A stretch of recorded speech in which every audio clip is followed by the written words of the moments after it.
साहब थे, काफी अमीर थे, अपना बंगला भी था, अपनी गाड़ी भी थी, अल्लाह पाक ने बहुत दिया था। शाम को घर आए, बच्चों के साथ वक्त गुजारा, खाना खाया और उसके बाद अपने बिस्तर पर लेट गए। रात हो गई थी, बड़ा नरम बिस्तर था, ठंडा कमरा था, मगर करवट बदलते जा रहे थे, नींद नहीं आ रही थी। अब नींद भी अल्लाह पाक की नेमत है, जिसको आ जाए, लोग इसकी भी कदर नहीं करते, पूछो उससे जिसको नींद नहीं आती। अब काफी देर तक करवट बदलने लगा कि पता नहीं क्यों नींद नहीं आ रही, चलो आज थोड़ी सी फ्रेश एयर लेता हूं, शायद नींद आ जाए।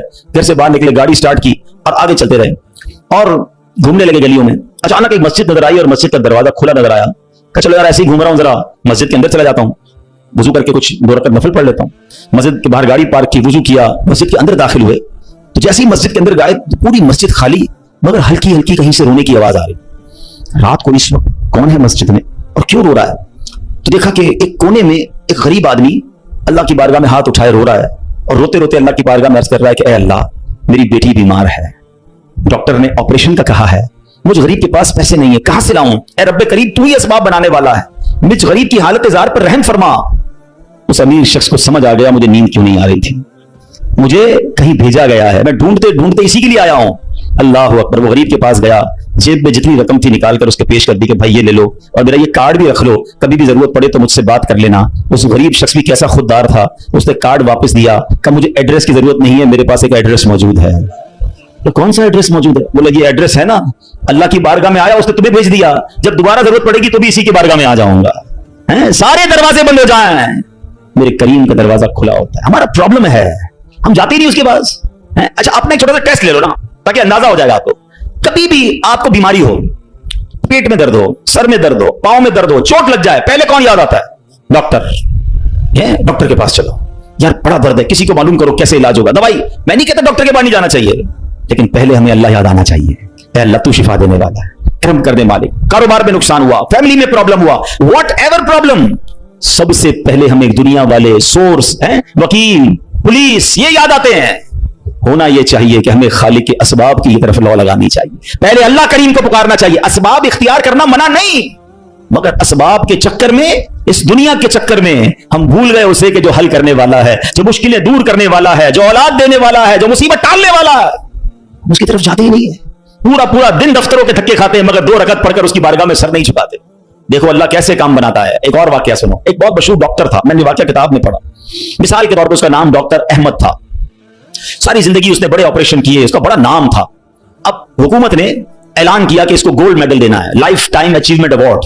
पूरी जिंदगी इतना काम किया इस डॉक्टर को, मुल्क के दारुल हुकूमत में बुलाया जाएगा और एक बड़ी तकरीब होगी और उसको गोल्ड मेडल दिया जाएगा। डॉक्टर बड़ा खुश, इतना बड़ा अवार्ड मिलने वाला है। डॉक्टर साहब ने फ्लाइट बुक की, जहाज में बैठे, जैसे ही जहाज उड़ा तो कुछ देर के बाद जहाज, मौसम खराब हो गया और जहाज में कोई प्रॉब्लम हो गई, तो जहाज को रास्ते में किसी छोटे से एयरपोर्ट पर उतार लिया गया। डॉक्टर साहब जहाज से निकलकर अमले के पास जाते हैं कि भाई कब जहाज उड़ेगा, मेरी तो वहां बहुत अहम तकरीब है और सारा प्रोग्राम मेरे लिए सजाया गया है, मैं चीफ गेस्ट हूं, मुझे गोल्ड मेडल मिलेगा, बताएं दोबारा जहाज कब उड़ेगा? का सर छोटा सा एयरपोर्ट है, जहाज का प्रॉब्लम बड़ा है, इतना जल्दी ठीक नहीं होगा, आपको अगर पहुंचना जरूरी है तो आप कोई गाड़ी लें किराए पर और बाय कार चले जाएं, आप पहुंच जाएंगे अपनी तकरीब से पहले। डॉक्टर ने कहा यह भी आइडिया ठीक है, जहाज के इंतजार में कहीं मेरा प्रोग्राम ही मिस ना हो जाए। डॉक्टर साहब ने गाड़ी बुक की, रेंट कार ली। जैसे ही रास्ते में गए तो जबरदस्त बारिश, आंधी तूफान। उस अंधेरे में, उस आंधी तूफान में डॉक्टर साहब रास्ता भूल गए और किसी मेन हाईवे से निकलकर गांव के रोड पे चढ़ गए। बहुत देर तक रास्ते में, अब भूख भी लग रही, खाना भी नहीं खाया, अंधेरा, गुप्त बारिश हो रही है। अचानक एक छोटा सा गांव में घर नजर आया जिसमें एक बल्ब जल रहा था। डॉक्टर साहब ने कहा अब तो हालत ऐसी हो गई, दरवाजा खटखटाया। एक बूढ़ी औरत ने दरवाजा खोला, कब माँ जी कुछ खाने पीने को मिलेगा, बहुत बारिश हो रही, तब बेटा अंदर आ जाओ। वो अंदर चला गया, माँ जी ने बड़ी मोहब्बत से उसे पानी भी दिया, कुछ खाने को भी दिया। थोड़ी सांस में आई तो डॉक्टर ने देखा कि बराबर में बिस्तर पर एक नौजवान लेटा हुआ था। अब माँ जी ये कौन है? कहा बेटा मेरा बेटा है। क्या हो गया ऐसे?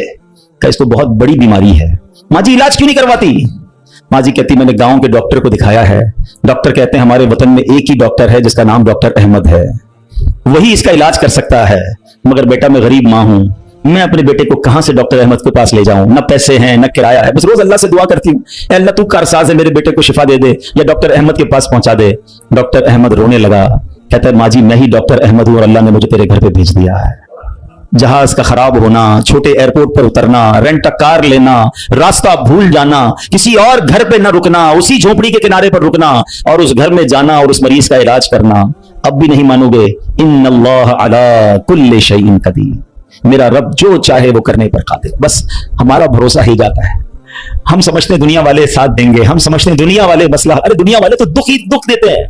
अपना प्रॉब्लम बताओ तो हंसते हैं, हमसे कहते फिक्र ना करो, दूसरों को बताते देखो इसका ये मसला है, ये फलां काम के लिए आया था, है इतनी बड़ी बड़ी बातें करता है, इसका ये मसला है। हमारे मसले को एंजॉय करती है दुनिया, कौन साथ देता है आज? मगर जो हमारे ऐबों पर पर्दा डालने वाला, जो हमें बचपन से लेकर आज तक नवाजने वाला, जो हमारे गुनाह होने के बावजूद हमें अता करने वाला है, वो हमारा रब्बे करीम है। अरे जो हमारी मां से ज्यादा हमें चाहने वाला है, उसे क्यों नहीं पुकारते, उसकी तरफ तवज्जो क्यों नहीं करते? हालांकि उसकी रहमत तो उसके दरवाजे खुले हुए हैं, वो तो देना चाहता है, मगर काश जो तवज्जो रिक्वायर्ड है, जो दिल से दुआ मांगना है, वो अल्लाह मुझे और आपको नसीब फरमा दे। और फिर अल्लाह को पुकारे ना। मैंने कहा ना, गुनाहगारों का भी वो रब है, वो नेकों का रब तो है, वो गुनाहगारों को कैसे नवाजता है। एक और वाकया सुनो, उयूनुल हिकायात, ये बड़ी प्यारी किताब है मकतबतुल मदीना से, अगर आप इसे लेंगे तो इसमें बड़ी जबरदस्त वाकयात मौजूद हैं। माजरा यह है कि हजरत बिक्र बिन अब्दुल्ला फरमाते हैं कि पिछली कौमों में एक बहुत सरकश, गैर मुस्लिम और जालिम बादशाह था। वो अल्लाह पाक की नाफरमानी में हद से बड़ा हुआ था। एक मरतबा एक जंग में बादशाह को गिरफ्तार कर लिया गया। अब इतना जालिम था कि जिन्होंने गिरफ्तार किया था उन्होंने कहा इस जालिम बादशाह को तो तड़पा तड़पा के मारना है। तो तय ये पाया कि इसको ऐसा करो कि तांबे की एक देग में डालते हैं और इसको ऊंची जगह पर लटकाते हैं और नीचे आग जलाते हैं ताकि ये जल भून कर मर जाए। ऐसे किया गया, तांबे की देग बनाई गई, नीचे आग लगा दी गई। अब आहिस्ता आहिस्ता जो है वो देग गर्म हुई, बादशाह की हालत खराब हुई। देग गर्म हो जाए तो जिस्म झुलसने लगा। उसने पहले तो झूठे खुदाओं को पुकारा, मगर जिस सारी जिंदगी जिनके आगे पेशानी रगड़ी थी उन्होंने क्या जवाब देना था? किसी ने कोई जवाब नहीं दिया, कोई मदद नहीं आई। अल्लाह अकबर। अब जब सब उम्मीदें टूट गई ना, सब उसको पता चल गया कि अब मेरा आखिरी वक्त आ गया, अब मैं गया, अब मैं मारा जाऊंगा। तो अब ये बादशाह जो था मुसलमान नहीं था, इसने मुसलमानों के रब यानी खुदावंदे कुद्दूस को पुकारना शुरू कर दिया। वो कहता है या अल्लाह या रहमान या रहीम मदद फरमा दे, और बुलंद आवाज से ला इलाहा इल्लल्लाह पढ़ना शुरू कर दिया। अब बादशाह ने इस मुश्किल घड़ी में अल्लाह से तौबा भी की कि अल्लाह मुझे माफ कर दे और बस मुझे बचा ले, अब मैं तेरी इबादत करूंगा, अब तक जो किया मुझे माफ कर दे। बुलंद आवाज से ला इलाहा इल्लल्लाह। उस देग में बैठा हुआ है, नीचे आग लगी हुई है। देखो करीम ने उसकी पुकार कैसे सुनी कि बारिश बरसना शुरू हो गई। जैसे बारिश बरसी तो वो आग बुझ गई, तो वो गर्मी तो ऑलमोस्ट खत्म हो गई। लेकिन फिर इतनी तेज हवा चली कि वो देग रस्सियां तोड़ाकर देग ही उड़ने लगी। अच्छा, वो बादशाह ला इलाहा इल्लल्लाह की आवाजें बुलंद कर रहा है और देग उड़ रही है। अब देग उड़ते उड़ते उड़ते गैर मुस्लिम कौम का जो कबीला था वहां जाके गिर गई।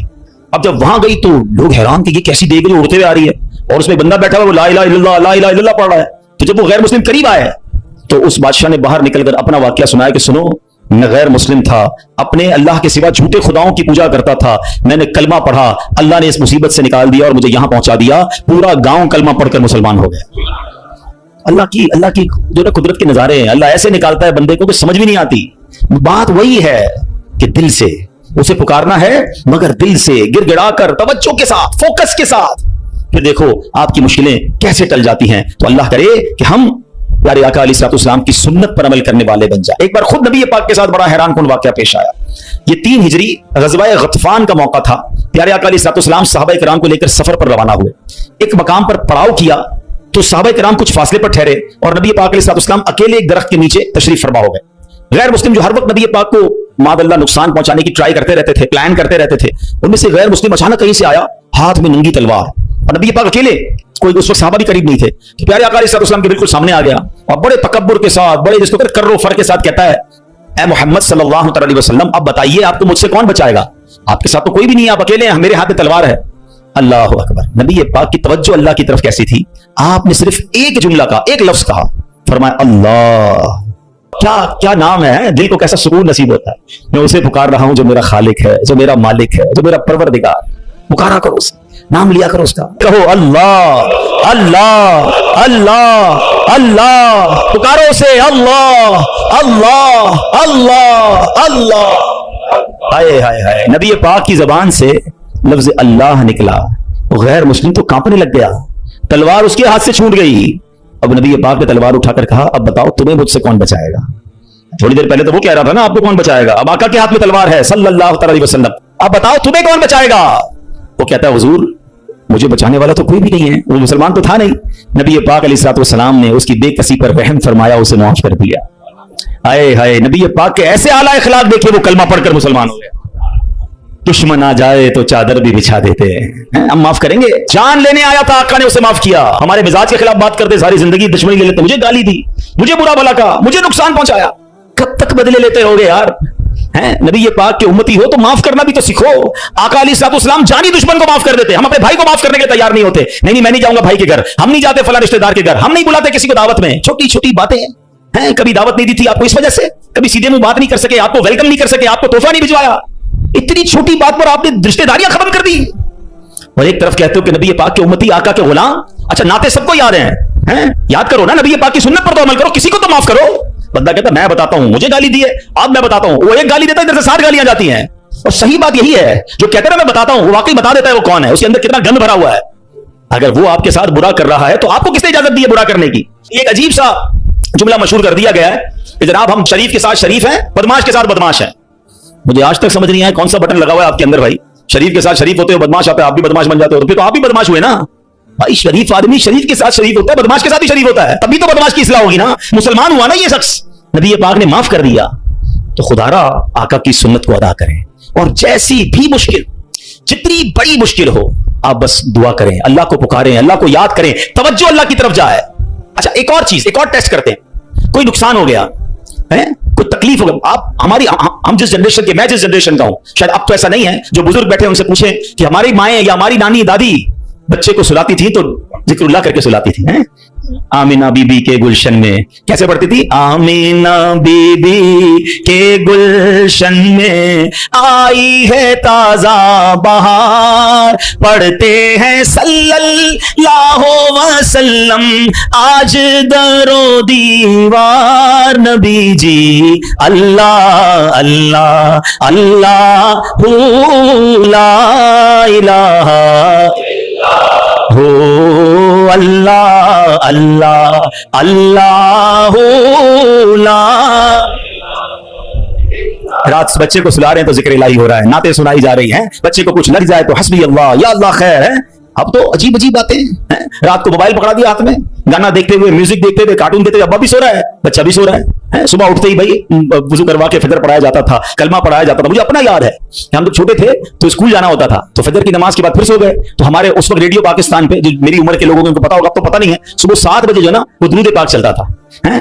अल्लाहुम्मा सल्ले अला सय्यदिना मुहम्मदिन नबियल उम्मी व अला आलिहि व सहबिहि बस। मुझे याद आ रहा होगा, ये कंटिन्यू चलता था, तो वालिदा वो उसको ऑन करके बड़ी आवाज कर देते थे, तो खुद ही आंख खुल जाती थी, खुद ही दुरूद से उठाया जा रहा है। ये अंदाज था हमारे घरों का कि सुबह सुलाते उठाते वक्त, रात सुलाते वक्त, बच्चे घर से जा रहा है, अल्लाह रसूल के हवाले है, गौस पाक के हवाले, यानी हमारी ट्रेनिंग इस तरह होती थी कि बात बात पर अल्लाह का जिक्र, अल्लाह के रसूल का जिक्र। अब तो कोई तकलीफ हो, ओ पता नहीं अंग्रेजी में पता नहीं क्या क्या आवाजें निकाल रहे होते हैं, मादल्ला गालियां मुंह से आ रही होती, लेकिन है ही नहीं। पहले तो जुबान से या अल्लाह खैर, फौरन जिक्र इलाही, यानी हमारी ट्रेनिंग ये हुआ करती, होनी भी यही चाहिए मुसलमान की कि हम तकलीफ में भी। अच्छा, फिर एक और अजीब बात पता है क्या है? चलें अब मैं दूसरी तरफ ले आता हूं अपनी गुफ्तगू को, कि तकलीफ में तो हम अल्लाह को याद करते हैं, जब तकलीफ खत्म हो जाए तो फिर कहां चले जाते हैं? अच्छा, बाजू का पता है क्या, अचानक मस्जिदों को नया आदमी नजर आने लगता है ना, टोपी भी पहनी हुई, हाथ में तस्बीह भी है, खैर तो ये किधर से आया भाई? 5 नमाजें भी पढ़ रहा है, बाजू का नमाज से भी पहले आ जाता है, फिर पूछो खैर तो है, बस वो वालिदा हॉस्पिटल में है या फलां प्रॉब्लम है। बहुत अच्छी बात है, मैं खुदा ना खास्ता डिस्करेज नहीं कर रहा, मगर इधर वो प्रॉब्लम दूर हुई, इधर मरीज ठीक हुआ, इधर मसला हल हुआ, वो बंदा ही गायब हो गया मस्जिद से। तो ये क्या है? हम खुशी में भी अल्लाह के बंदे हैं, हम गम में भी अल्लाह के बंदे हैं, हम गमों में भी उसे पुकारें, हम खुशी में भी उसे याद रखें। और ये बात मैं नहीं कह रहा, ये अल्लाह करीम ने कुरान मजीद फुरकान हमीद में इरशाद फरमाया, और ये काफिरों की आदत अल्लाह ने इरशाद फरमाई। सुनो, अल्लाह कुरान में फरमाता है, व इज़ा मस्सल इंसान दुर्रु दआना लिजंबिही औ काइदन औ काइमा। अल्लाह फरमाता है जब आदमी को तकलीफ पहुंचती है तो लेटे हुए और बैठे हुए और खड़े हुए हर हालत में हमसे दुआ करता है। बहुत अच्छी बात है, मगर आगे क्या हुआ? अल्लाह फरमाता है फिर जब हम उसकी तकलीफ दूर कर देते हैं तो यूं चल देता है गोया कभी किसी तकलीफ के पहुंचने पर हमें पुकारा ही नहीं था, याद ही नहीं रहता अल्लाह का घर। सच बताओ, ऐसा हम नहीं करते? प्रॉब्लम हो तो घर में कुरान खानी कराओ, दुरूद पाक का खत्म करवाओ, इमाम साहब के पास चलते हैं, दुआ करवाते हैं, जरा मस्जिद में दुआ करवानी है। अरे भाई दुआ कर दी, तुम्हारा मसला हल हो गया, अब गए किधर? ये अल्लाह पाक से क्या ताल्लुक बना रहे हो? ऐसा ना करें। देखिए, आप अपने अपने अंदाज में समझें, मैं बिना तमसील समझा रहा हूं। कोई बंदा वो है जो आपसे जब मिलता है अपने मतलब के लिए मिलता है, बल्कि ऐसे भी लोग होते हैं जब बातें समझ आ जाती है, यार कोई काम ही लेकर आया होगा, इसका कोई मसला अटका है ना तो आज चेहरा दिखाया है, तो उस बंदे की क्या इज्जत होती है आपके पास। और एक बंदा है जो रोज मिलता है, मोहब्बत करता है आपसे आपके पास आके बैठता है, कभी कभी मसला भी बयान कर देता है, लेकिन मसला ना भी हो तो आपके पास जरूर आता है, वो दोस्त होता है ना, फर्क है ना, एक मतलब के वक्त तुम्हारे पास आता है, एक रोज तुम्हारे साथ पास आता है। अब बिला तमसील समझो, जो मतलब के वक्त अल्लाह की बारगाह में जा रहा है, जो किसी मुश्किल के वक्त रब के पास जाता है, और जैसे ही रब अपने कर्म से मुश्किल आसान कर दे वो गायब हो जाता है। तो ऐसा ना किया करो, अल्लाह के घर में आया करो, मस्जिदों में बैठा करो, नमाजों की पाबंदी किया करो और अल्लाह को हर हाल में पुकारा करो। फिर देखो वो रब करीम आपकी कैसी कैसी मुश्किलें आसान फरमाएगा। और हमारे असलाफ तो किस तरह अल्लाह को गम में याद किया करते। अल्लाह अकबर। एक बार बड़ा खूबसूरत वाकया, फिर इंशाल्लाह अपना बयान में खत्म करता हूं। अबुल हसन सिरी सकती रहमतुल्लाह अलैह का वाकया। आपकी खिदमत में एक मतलब आपकी पड़ोसन आई और अर्ज करती है कि अबुल हसन, रात मेरे बच्चे को सिपाही उठाकर ले गए और उसे बड़ी तकलीफ देंगे, आप कुछ कीजिए, मेरे बेटे के लिए सिफारिश कीजिए। और उस पड़ोसन की फरियाद सुनकर सैयदना अबुल हसन ने क्या किया, जानमाज बिछाई या खड़े हुए और खुशी खुशू के साथ नमाज शुरू कर दी। अब पड़ोसन कह रही, मैं इनसे सिफारिश कराने नहीं हूं, बच्चा मेरा जेल में है, पता नहीं कितनी पिटाई करेंगे उसकी, और ये हजरत नमाज पढ़ने लग गए। अच्छा, नमाज भी आपने बड़ी तवील ना, मजेदार खुशी खुशू से पढ़ रहे हैं। अच्छा, जब काफी देर हो गई ना तो वो औरत कहती है, हजरत जल्दी करें, मेरे बच्चे को कैद में डाला हुआ है वो, और उसकी तकलीफ पहुंचाएंगे। आपने जल्दी नहीं किया, आपने सुकून से नमाज पढ़ी और जब नमाज से सलाम फेरा ना तो कहा, मेरी बहन, तुम्हारा ही तो मामला हल करवा रहा था, तुम्हारा मसला ही तो हल कर रहा था। अभी आपने कहा तो पड़ोसन भागती हुई, उसकी बच्ची भागती गई, अम्मी घर आ जाए, भाई आ गया वापस, बेटा घर आ गया। आपने कहा, मैं वही तो मसला हल कर रहा था, जिधर से हल होना है उधर आपने रुजू कर लिया। ये तरीका बता दिया हमें। प्रॉब्लम होना वुजू करें और 2 रकात सलातुल हाजात पढ़ें। हाँ, अल्लाह के पास, या अल्लाह तेरी बारगाह में आ गया हूं, जो प्रॉब्लम है, आपकी रिपोर्ट गलत आ गई है, आपकी डॉक्टर कहता है प्रॉब्लम है, आपको जनाब कोई कर्जे का मसला आ गया है, कोई भी प्रॉब्लम, माल खराब हो गया है, 2 रकात पढ़े।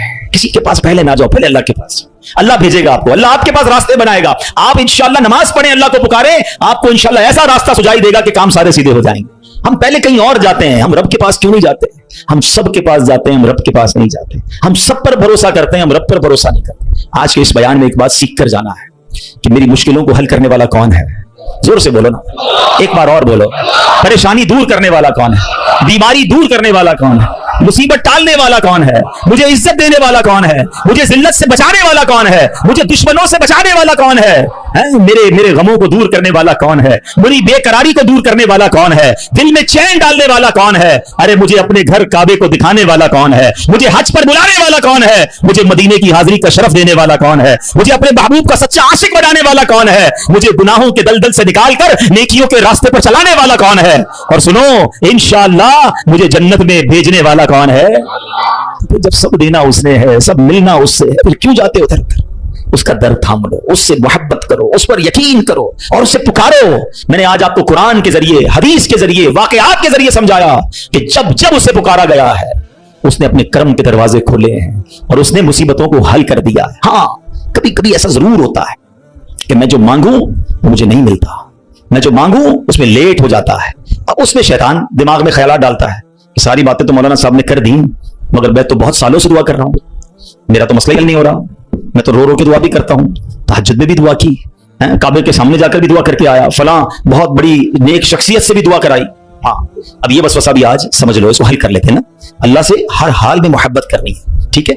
अब इसके बहुत सारे जवाब बन सकते हैं। पहले तो मैं आपको एक हदीस सुना देता हूं ताकि आपको तसल्ली हो जाए। हदीस पाक में आता है जिसका मजमून है कि जब कोई फाजिर, फासिक, गुनाहगार, काफिर अल्लाह को पुकारता है ना तो अल्लाह फरिश्तों को फरमाता है इसका काम जल्दी कर दो, मुझे इसकी आवाज पसंद नहीं आ रही है। और जब कोई अल्लाह का प्यारा उसे पुकारता है ना, अल्लाह फरिश्तों से फरमाता है अभी इसका काम ना करना, इसको और पुकारने दो, मुझे इसका पुकारना पसंद आ रहा है। सच बताओ ना, मैं मांगू और मुझे मिल जाए ये अच्छा है, या कभी जिंदगी में तो कोई एक ऐसी दुआ कर लूं कि अल्लाह जिब्रील से फरमाए कि जिब्रील इसका काम ना करना, इसको और पुकारने दो, इसको और गिड़गिड़ाने दो, मुझे इसका गिड़गिड़ाना पसंद आ रहा है। मेरी तो जिंदगी वसूल हो गई ना कि मेरा पुकारना अगर रब को पसंद आ रहा है तो मुझे और क्या चाहिए। वो पंजाबी शायर कहते थे, जे सोना मेरे दुख में राजी, मैं सुख नू चुल्ले पावा, फिर मुझे करना क्या है सुख को अगर मेरा मालिक मेरे दुख में राजी है। अरे रब राजी है तो सब राजी है। पहले तो ये यकीन लाओ ना अपने अंदर। फिर दूसरी बात, चलो लॉजिकली एक तो हदीस सुना दी, ताखीर में वावेला ना किया करो, क्या मालूम तुम्हारे लिए अल्लाह की तरफ से कुछ और इससे अच्छा लिखा हो। और एक लॉजिकली बात भी समझ लो ताकि आइंदा दुआ में ताखीर हो तो अल्लाह से शिकवा मत करना, अल्लाह से दूर मत भाग जाना, मोहब्बत में कमी ना आने देना, भरोसे में कमी ना आने देना। आपके घर में कोई बच्चा हो, उसको बुखार हो जाए, ठीक है ना, खांसी भी हो रही है, वायरल हो गया है और वो रो रहा है मुझे आइसक्रीम खानी है, आप खिलाएंगे? जवाब दीजिए। अच्छा, वो क्या ठंडा पानी जूस पीना है, पिलाएंगे? अच्छा, वो रोने लग जाए, खूब रोए, जिद करे, आप एक दोस्त भी बराबर में बैठा हो, यार कैसे जालिम बाप हो, आपका बच्चा रो रहा है, खिला दो ना आइसक्रीम, जूस पिला दो, क्या जाता है? क्या जवाब दोगे? दोस्त के कहने पे पिला दोगे? आप कहेंगे भाई मैं इसका वालिद हूं, मुझे पता है कि मुझे कब इसको क्या देना है, ऐसा ही है ना। तुम वालिद हो, तुम्हें पता है बच्चे को कब क्या देना है। मेरे मालिक को नहीं पता कब मुझे क्या देना है। मैं रो रहा हूं नहीं दे रहा, मैं गिड़गिड़ा रहा हूं नहीं दे रहा, मैं इल्तिजा कर रहा हूं नहीं दे रहा। अरे मान लो ना कि अगर वो नहीं दे रहा तो यही मेरे लिए बेहतर है। जिस दिन यकीन आ गया ना तुम्हें, फिर दुआ का मजा ही और होगा, फिर अल्लाह की मोहब्बत का अंदाज ही और होगा। काम हो जाए तब भी या अल्लाह तेरा शुक्र, काम नहीं हो तब भी या अल्लाह तेरा शुक्र।